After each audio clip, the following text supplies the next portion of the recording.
The garage was loud with the sounds of clanging tools and roaring engines. Grease stained the floor and laughter echoed between the workers as another car was pulled into the bay. It was just another ordinary day for the mechanics, but the moment she walked in, everything began to shift. She was quiet, dressed in simple clothes and holding her keys in one hand while the other clutched a small notebook.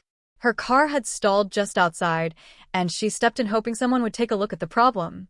But instead of offering help, the head mechanic Rick smirked and looked her up and down. Well, what do we have here?" he said loud enough for the whole garage to hear. "A lady who thinks she can handle car trouble." The other mechanics chuckled, wiping their hands on greasy rags, waiting to see what would happen next. She spoke softly, but clearly, "My car is having trouble starting. I think it might be something in the ignition system." Rick burst out laughing. "Oh, you think? I guess you have been reading some blogs or watching YouTube videos." The others laughed harder. She didn't flinch, she just calmly nodded and said, "I would really appreciate it if you checked it." But Rick decided to play a game. He rolled up his sleeves, leaned against the car, and waved his hands like a showman. "Tell you what, why don't you take a crack at it? If you can even find the spark plugs, I will fix your car for free." Everyone roared with laughter, thinking this would be entertaining. The woman stepped forward silently. She put her notebook on the counter and approached her car with a calm, steady focus. The garage grew a little quieter as she popped the hood and leaned in, examining the engine carefully. Rick crossed his arms, still grinning. "You know you need tools for that, right?" Without saying a word, she picked up a socket wrench from the nearby table and got to work with practiced ease. One by one, she loosened parts and checked connections, her movements deliberate and precise, as if she had done this 100 times before. The laughter died down as the mechanics watched her pull out the ignition coil and inspect it closely. Rick's grin faltered just a little. She tapped it lightly, shook her head, and muttered under her breath, "Found it." Then she reached into her small bag, pulled out a part she had brought with her, and fitted it into place with remarkable confidence. It took less than 5 minutes. She tightened everything back up, closed the hood, and slipped into the driver's seat. The men leaned closer, waiting to see her fail. But when she turned the key, the engine roared back to life, smooth and strong, as if the car had never had a problem. The garage went silent. Rick's jaw dropped.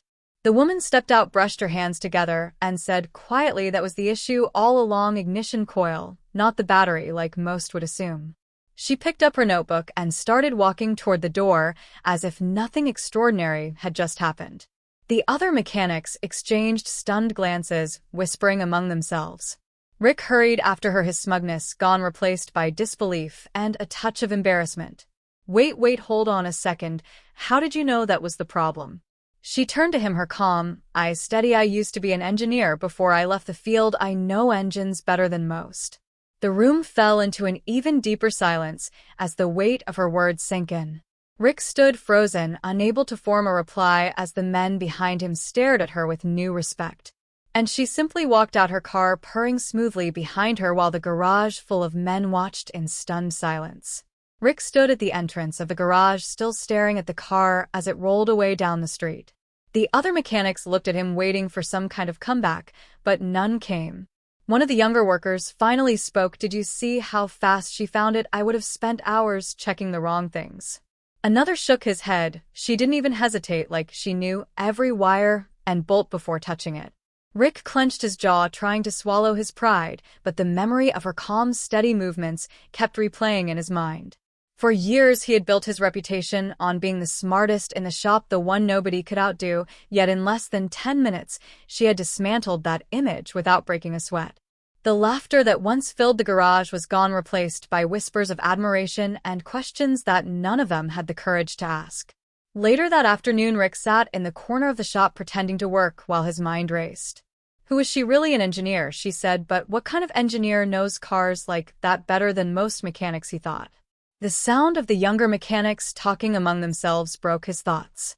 "Do you think she worked on race cars?" one asked. "No, maybe military engines," another replied. "Or maybe she just grew up fixing everything around her," someone added. Rick tightened his grip on his wrench, frustration mixing with curiosity. That night, he could not sleep. The hum of engines echoed in his head along with her quiet voice, saying ignition coil, not the battery, like most would assume. The next morning, he showed up early to the garage before anyone else. He opened a car hood and tried to retrace her steps going over each connection, but the more he thought about it, the more he realized she had been 3 steps ahead from the start. By the time the other mechanics arrived, they noticed something unusual. Rick was quieter, more serious, and less smug than usual. One of them asked, "Are you still thinking about her?" Rick muttered. Without looking up, she saw the problem before even touching the car. "I need to know how." Days passed, and the shop slowly returned to normal, but Rick never forgot that moment. The sound of the engine roaring to life after she touched it kept haunting him, reminding him that sometimes real knowledge hides behind the most unassuming faces. And somewhere in the city, that quiet woman was moving on with her life, her skill and knowledge hidden behind the same calm expression, leaving behind a garage full of men who would never look at a broken engine the same way again. One evening, as the garage was closing, Rick heard the sound of footsteps outside. He looked up, and there she was standing at the doorway, the same calm expression on her face as before. The other mechanics froze, unsure if they should say something or just watch. Rick slowly put down his wrench and walked toward her, his voice quieter than usual. "You came back," he said, almost like it was a question. She nodded. "I was passing by. Thought I would check if you figured out what was wrong with that old pickup you have out front." Rick glanced at the rusty truck parked outside. It had been sitting there for weeks. Nobody could get it to start, and honestly, he had avoided it since the last time she visited. He rubbed the back of his neck, embarrassed. "No, I haven't cracked it yet." She gave a small smile and walked past him straight to the truck. Without asking, she popped the hood and peered inside. Rick followed, watching every move she made carefully, this time determined not to miss a single detail. The garage grew quiet. The younger mechanics leaned against toolboxes, pretending not to stare, but everyone's attention was locked on her. After a few moments, she reached into her bag, pulled out a small flashlight, and traced the wiring with her finger. She tapped one spot lightly and looked back at Rick. "Here," she said, "it's a corroded ground wire, not obvious until you look closely." Rick leaned in and saw it now that she pointed it out. The wire was barely holding together, covered in grime and rust. He swallowed hard and asked, "How did you even notice that so fast?" She shrugged. "It is always the small things people overlook." Rick fixed the wire under her guidance, and when he turned the key, the old pickup roared to life for the first time in months. The garage erupted in cheers, but Rick just stood there staring at her, feeling a strange mix of frustration, admiration, and something else he could not quite name. She closed the hood calmly, wiped her hands, and said, "Maybe next time you'll trust what you don't see right away." Rick nodded slowly, for once, without a sarcastic remark or a smug grin. And as she walked out into the night, leaving behind the echo of the running engine, Rick knew one thing for certain: he needed to understand how someone so quiet, so unassuming, could carry such skill and confidence that it shook everything he thought he knew about himself. Rick could not sleep that night. The sound of the engine running and the look on her face replayed in his mind over and over. He had spent years building a reputation as the guy who knew everything about cars, the man people came to when no one else could figure it out, but now that reputation felt fragile, like it could crumble at the slightest touch. The next morning, Rick arrived at the garage earlier than usual. He was restless, pacing back and forth, staring at the old pickup that still sat outside, alive now because of her. When the younger mechanics showed up, they whispered to each other, still buzzing about what had happened the night before. One of them finally asked Rick straight out, "Who is she?" Rick paused, gripping the wrench in his hand tighter. Then he realized. He shook his head. "I don't know, but I need to find out." All day, he worked distracted, unable to focus. Each time a car rolled in, he caught himself glancing at the doorway, half expecting her to walk in again. By evening, Rick gave up on waiting. He pulled out his phone and started calling around, asking old friends from trade school, other shop owners, and even some local racers if they had ever heard of a woman like her, someone quiet, sharp, with engines faster than anyone else. Most people had no idea, but a few mentioned rumor stories about a woman who fixed cars on the side, never for money, just for the challenge. Some said she had worked in bigger garages once, but walked away from it all, choosing peace over noise. The mystery only gnawed him more. 2 nights later, as Rick was closing up, he heard the sound of an engine pull into the lot. It was not a car he recognized. He stepped outside, wiping grease off his hands, and there she was again, pulling up in an old motorcycle that looked worn but powerful. Rick stared and said, "You again." She parked calmly, got off the bike, and smiled faintly. "I figured you might still be curious." Rick exhaled slowly yet curious, and maybe a little desperate. She tilted her head. Desperate for what? Rick hesitated, then admitted, desperate to learn what you know. The younger mechanics inside pressed closer to the window, watching the two of them talk. Rick, the man they thought could not be humbled, standing in front of this quiet woman with a look in his eyes they had never seen before. The woman looked at him for a long moment, her expression unreadable. Then she asked, "Are you willing to listen without arguing, without needing to prove yourself?" Rick clenched his jaw, fighting his pride, before finally nodding. "Good," she said, "then maybe I will show you something you have been missing all along." And with that, she walked toward the garage, her steps slow, steady, and unshakable as Rick followed, feeling like he was about to step into a world he had never known. Inside the garage, the fluorescent lights buzzed above as the quiet woman moved with calm purpose. She did not waste words. She walked straight to a dusty workbench cluttered with old parts, bolts, and tools Rick rarely used anymore. She picked up a small carburetor part, turning it over in her hands. She examined it like she was reading a book. The younger mechanics leaned in, whispering, but fell silent when she looked their way. Rick crossed his arms, trying to appear steady, but inside his chest his heart raced. He had seen plenty of skilled mechanics before, but there was something about her deliberate calm that felt different. She set the part down and turned to him. "Your problem is not that you don't know engines, it's that you stop seeing them. You look at them like trophies, not like machines that breathe." Rick frowned, confused. Machines that breathe? She nodded. "Every system is alive in its own way. You listen long enough, it tells you exactly what is wrong." Rick tilted his head, skeptical but intrigued. He had heard old racers say something similar, but none had explained it the way she just did. Then she walked over to the motorcycle she had ridden, and she crouched beside it, her fingers gliding along the metal frame like she was tracing words on a page. She pressed her ear near the engine, turned the ignition, and the motor came alive. The sound filled the garage, loud but smooth. She glanced back at Rick. Here, that slight hesitation at the top of the rev, that is not wear and tear, that is neglect in the fuel mix. Most mechanics would miss it. They would blame age and change the wrong thing. Rick leaned closer, listening intently. She tapped a small screw with her finger. "That right there, adjust it, and the hesitation is gone." Without another word, she adjusted the screw. The engine purred smoother. Instantly, the younger mechanics gasped. Rick stepped forward, his pride melting into awe. "How did you learn all this?" The woman stood, dusting her hands. "I never stopped listening. I worked in big shops where speed mattered more than care. They wanted fast fixes, not truth. I walked away and kept learning on my own." Rick stared at her, feeling like his entire career had been shaken to its core. He realized for the first time that all his years of work had built him into a man who knew engines, but not necessarily understood them.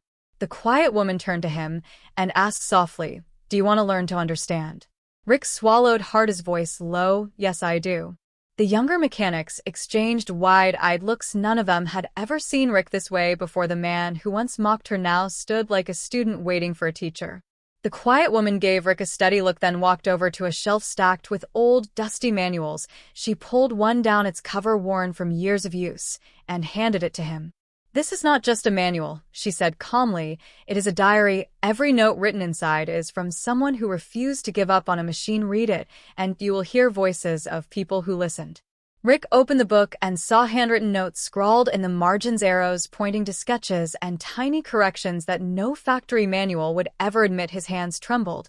As he flipped through the pages, he realized this was not just knowledge, it was wisdom passed down. The younger mechanics crowded closer, craning their necks to see Rick for the first time, did not shoo them away. He wanted them to see, because he felt something deep in his chest, something that humbled him. The woman walked back to the motorcycle, shutting off the engine. She looked at Rick again.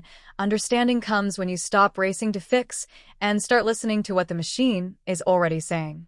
Rick nodded slowly. It was like hearing the simplest truth, but one he had ignored his whole career. He looked back down at the book, clutching it like a lifeline. One of the younger mechanics whispered to Rick, "She knows more than all of us, doesn't she?"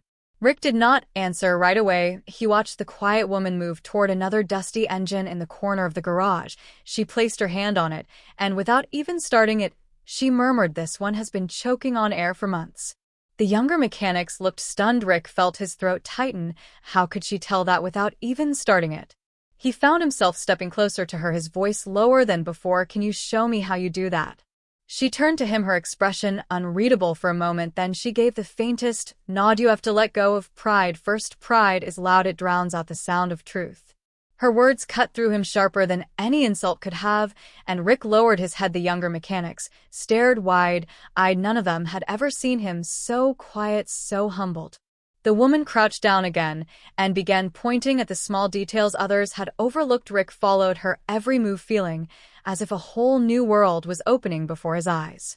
Rick knelt beside her. The sound of the garage seemed to fade away as she traced her finger along a thin line of dust and oil on the surface of the engine. She explained that the problem was not the part everyone assumed was broken, but a small valve that had jammed halfway open. Rick squinted, trying to follow her reasoning, but the more she pointed out the details, the more he realized she was right. The crowd leaned closer, curious and whispering among themselves as Sarah calmly adjusted a few bolts and tapped the valve into place. With a flick of her wrist, she signaled Rick to try the ignition. The engine roared to life, smooth and steady as if it had never been broken. Gasps filled the room. Some people even clapped while others simply stared in disbelief. Rick stood frozen, his mouth half open, his face red with embarrassment. He had been so sure that Sarah was bluffing, so sure that she would make a fool of herself in front of everyone. Instead, it was him standing there looking like a fool while she simply dusted off her hands and stepped back. Sarah gave a small smile, the kind that carried no arrogance, only quiet confidence. It was the kind of smile that said she did not need to prove anything, but did so only because she was pushed too far. Rick rubbed the back of his neck, still staring at the engine that now purred like a cat.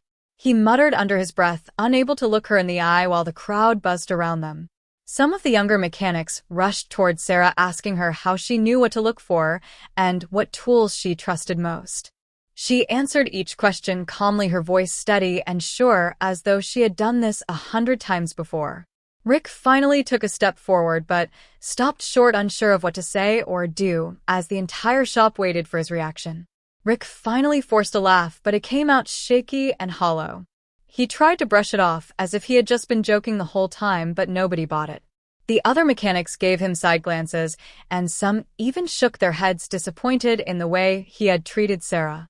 Sarah stood quietly, her hands resting at her sides, as though the whole thing had never been a competition. She had not raised her voice or mocked him even when she had every right to. That silence spoke louder than anything else, and it made Rick shift uncomfortably on his feet. The shop owner, a grizzled man with oil stains on his coveralls, stepped out from the back and clapped Sarah on the shoulder. He told her she had an eye for detail sharper than most mechanics he had worked with in years. The crowd murmured in agreement, and more than a few people nodded in approval. Rick finally mumbled a thank you, though it was so quiet most people barely heard it. Sarah just gave him a small nod and turned back toward the engine, explaining to the curious onlookers how something so small could cause such a big problem. Her words carried weight because she spoke with clarity and patience rather than arrogance. The younger workers hung on her every sentence, scribbling notes on scrap paper and shaking their heads in wonder. Rick shifted further back, blending into the background, but his red face betrayed how shaken he really was. He had mocked Sarah, thinking she was just a quiet woman who would fold under pressure.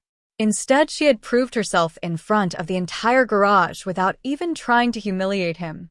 The lesson was written across every face in that room: respect is earned, not demanded, and underestimating someone can lead to your own downfall. Sarah, meanwhile, simply continued to show them what she knew, never asking for praise or recognition, but earning it anyway with every word she spoke. When Sarah finally finished explaining the repair, the engine roared to life, smooth and steady, as if it had never been broken. The sound filled the shop, and everyone broke into applause. The shop owner shook her hand firmly and told her she had a place in